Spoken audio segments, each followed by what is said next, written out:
Hey, good morning, everyone. Welcome to Season 6, Episode 9 of the Roast West Coast Coffee Podcast. I'm Ryan Wolt, and this is the show where I bring you the stories of coffee professionals, entrepreneurship, and coffee education. This week, you're going to hear part 2 of the interview with First Light Whiskey's co-CEOs, Ryan Espi and David Elizondo. If you missed the first part of this interview, don't worry, it's on the internet. Look for it on Apple Podcasts, Spotify, or just go right to the newsletter on roastwestcoast.com. And while you're online, if you want to try First Light Coffee Whiskey, and you should, or their dark roast coffee whiskey, also great, use the discount code RWC, that's capital letters RWC, on barbank.com. The bottle I ordered last week showed up in less than 24 hours with free shipping. And it's not gone yet, so I don't need to reorder. But it's definitely not all there either. In part 2 of this interview, we get into how trust in the partnership and the ability to disconnect is important to the brand. So let's get into it. If you're enjoying a cup of coffee right now, you're already ready to go. If not, I'm not sure what you're waiting for, go fill up your coffee mug. It's time for part 2 of the interview featuring Ryan Espi and David Elizondo, co-CEOs of First Light Coffee Whiskey on the Roast West Coast Coffee Podcast.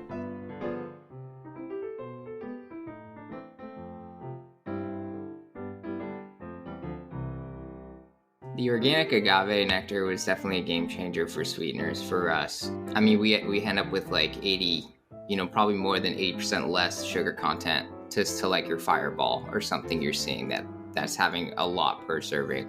Where we have a very low like sugar index because of that agave, and it gives it enough sweetness to like calm the palate and not have that really burn from whiskey, but it doesn't get it over sweet at all. That was one of the big things in the R&D process. As a former bartender, I was like, I don't want to create something that like is overly sweet. And as a Scotch drinker, I'm like, I want something I can drink and enjoy like multiple glasses and not have this kind of sugar burnout, and something that can be blended in cocktails and not overpower drinks, like be able to have like subtle nuance within cocktails, which you do with a lot of like kind of straight spirit forward, whiskey cocktails. And so that part of it was really allowed us to create those expressions that are like unlike anything else. Sure. And I think being able to drink more than one and not wake up the next morning feeling all that sugar is, if you're getting up at first light to go surfing, is probably pretty important. Yeah. You mentioned that you had been working with the extract or the concentrate. I know that you also do some very small batch product like with local coffee roasters. You did one with Steel Mill previously that I had. Do you see that as something that you continue to do throughout the future, or what is next for the brand? I know you've mentioned, and I don't know how much you can say, but that you're also working on other products and other spirits. Is it always going to be that coffee base, or are you expanding out into the market? Yeah, we have that coffee at our core for sure. That's a core part of our brand right now. And we definitely will continue to work with local roasters, and as kind of our bandwidth permits, do more of those limited releases where we've done some really cool stuff where we like age, our whiskey in barrels with different coffee beans and like do different washes, dip beans in and out over time to create these really awesome products. But, the one thing is they are limited and they're not very shelf stable, right? So like 2 months out, like it's almost like your Stone and Joy buys, like those things will get bottled and you want to drink them within the first, 6 to 8 weeks, because that natural coffee will turn, and typically not for better over time with those natural washes. So like those are things that we're really excited about continuing with, partnering with some of the awesome coffee roasters we have here in San Diego and doing these limited releases that we know like the local community is like fiending for. And I mean, it's not going to take you 6 weeks to drink a bottle. Let's just be honest with that.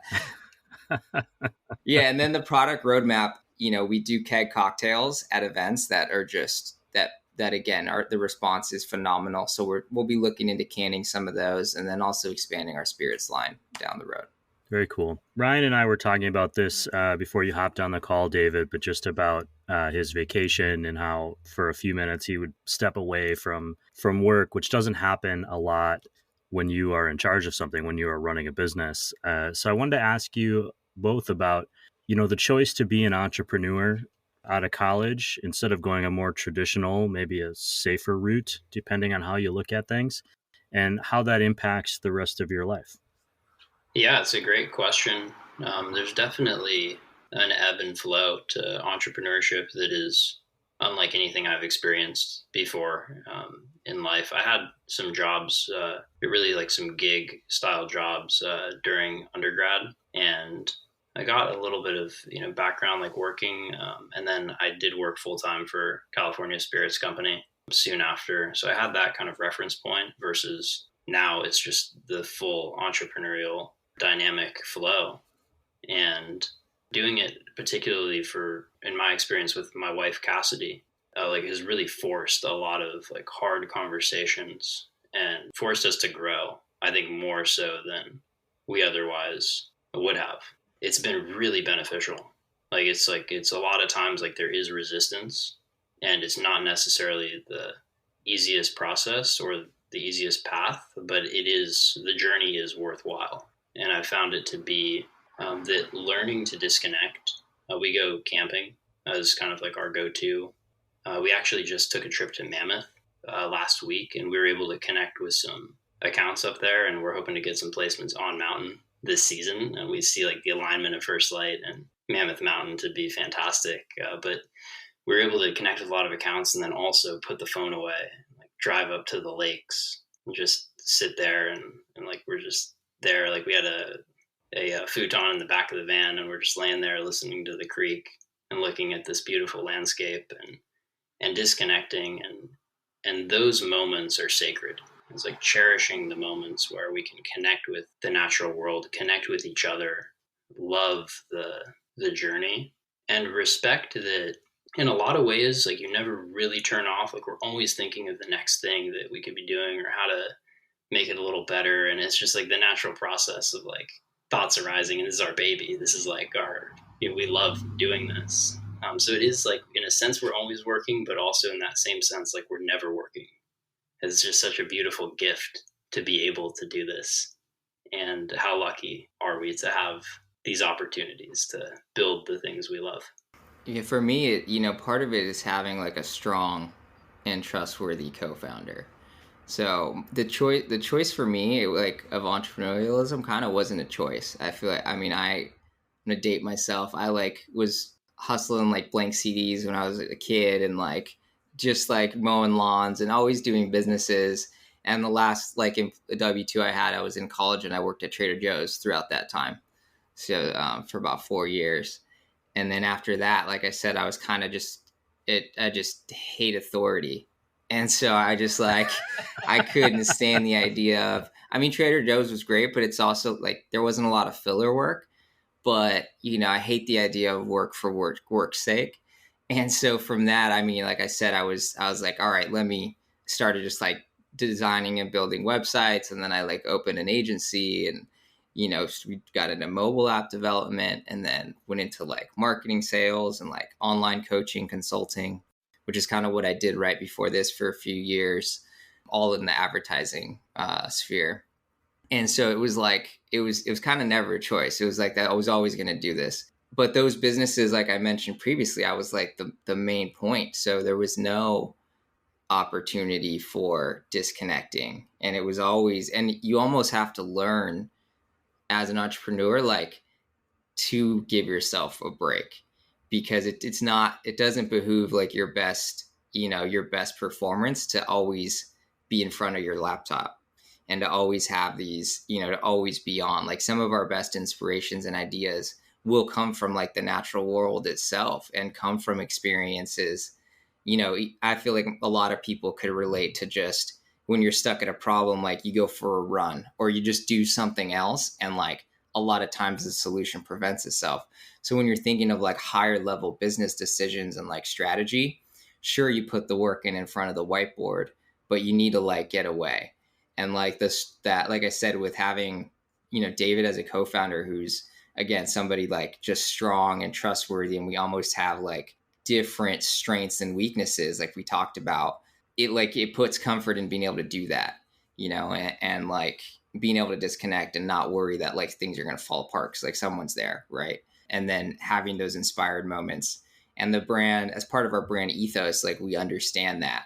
So like when we do company almost bonding, like we'll take everybody camping. We'll go out into nature and like get away from the boardroom and like, hey, this is part of our DNA. This is part of why we do what we do, because we love our natural living landscapes and we love being a part of it and getting energized from the surf or the snow or the, or nature and hikes. Like having that built in is something that we continue to pursue. And as we like grow our team and bring people in, that's going to be a part of like our company culture. The team really is everything. It's the people behind it that make any business what it is. And having people that really live and breathe like the essence of the mission and are really stoked to be part of this movement and are not just there to clock in and clock out, but are there for this community and family, and understanding that it really is about quality over quantity. And you can do a lot of work and not get anywhere. And you can get your head in the right space and put in a few hours and change the game. And there's always going to be more work to be done tomorrow. And early in the process for me, like it was like that, those late nights and like stay up and like max out and get as much done as you can. And that became like this toxic cycle that I'm grateful to not be in any longer. And it's like now it's like really respecting the downtime as integral to creating high quality uptime and really making sure the team shares that understanding and we're investing in our people for the long run. Yeah, that downtime creates that longevity. I was fortunate enough to, before this business, to have failed a lot. Like I said, like I'm a bit older than David, and like I had these experiences of like late night proposal burnout, like typical stuff that as like a digital agency or kind of digital entrepreneur, you learn firsthand by failing, right? By burning out and like by having other business partners that you end up fighting with. And like you learn what are those causes and like what are those things. And okay, let's at some point it's like everyone learns on their own, but it's like let's put parameters in place so we can grow past this and like avoid these common pitfalls. As someone who used to regularly fall asleep on the floor in the living room in the middle of the night or when he got home from work, I feel like I've just gone through like a Tony Robbins like self-help session. So I appreciate that, guys. I mean, I feel like we could keep talking and I'm just going to decide right now we'll get together again in 6 months and have another chat and cover some more stuff. But what is something today that we didn't cover that you want people to know about First Light or about you or what the future holds?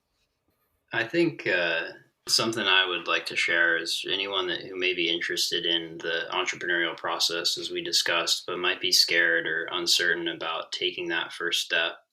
I think it's always worthwhile to take the step, regardless of the outcome, just to have the experience and go on that journey.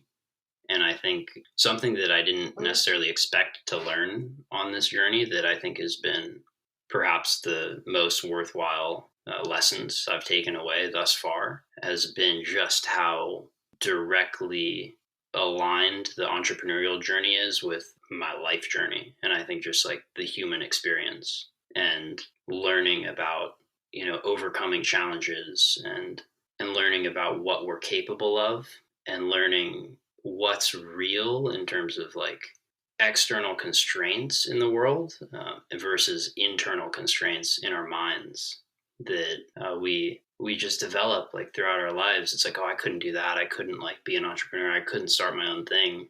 I think a lot of us like can, and it's not necessarily for everyone. But if it is something that you're interested in, believe in yourself and believe in the process. And regardless of the outcome, just enjoy the journey and know that there's takeaways that are applicable to everything else that we'll experience as humans.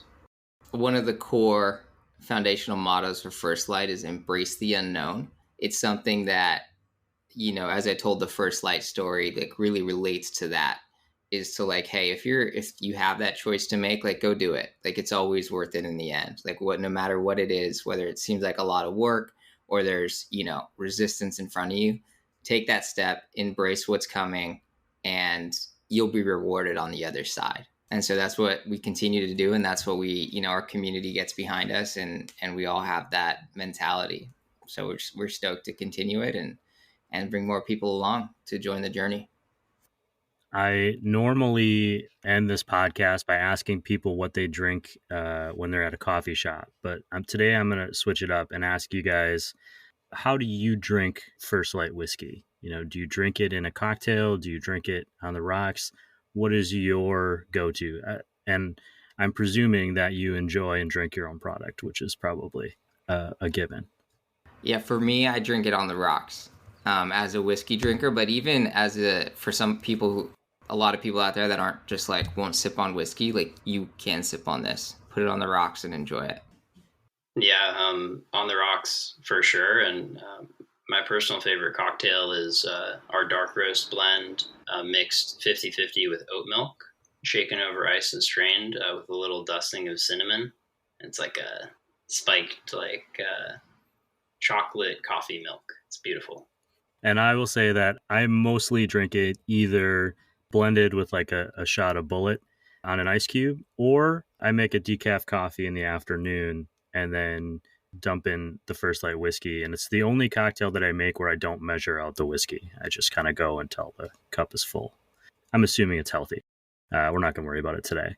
Guys, I really appreciate you taking time out of your downtime, out of your working life to be here on the show, and for your continued support of Roast West Coast. One thing I really appreciate about your company, some unsolicited celebration of First Light, is that your product is accessible. And what I mean by that is I enjoy it. My wife enjoys it. I've given it to my dad, who also enjoys it. It seems to be a product that as you've mentioned, that once you've had it, it's easy to integrate into your life.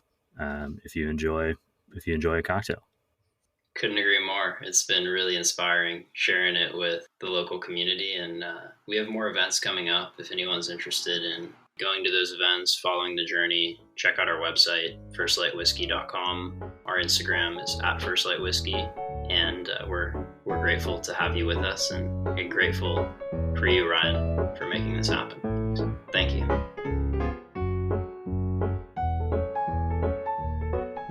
Okay, to recap, I mentioned last week that there is a fluidity to the roles David and Ryan perform. They also have a lane within the company structure, with Ryan leading marketing and branding and David focusing on sales and development. But being able to depend on each other, to be able to trust each other, enables them to pursue the opportunities afforded them to disconnect and recharge for their next entrepreneurial push. They pick each other up. I'd add that having a business partner who is family, Ryan and David are cousins, can certainly add stress, but it also offers a level of connectedness that can inspire entrepreneurs to take the next step to solving problems, because at the end of the day, you're still family regardless.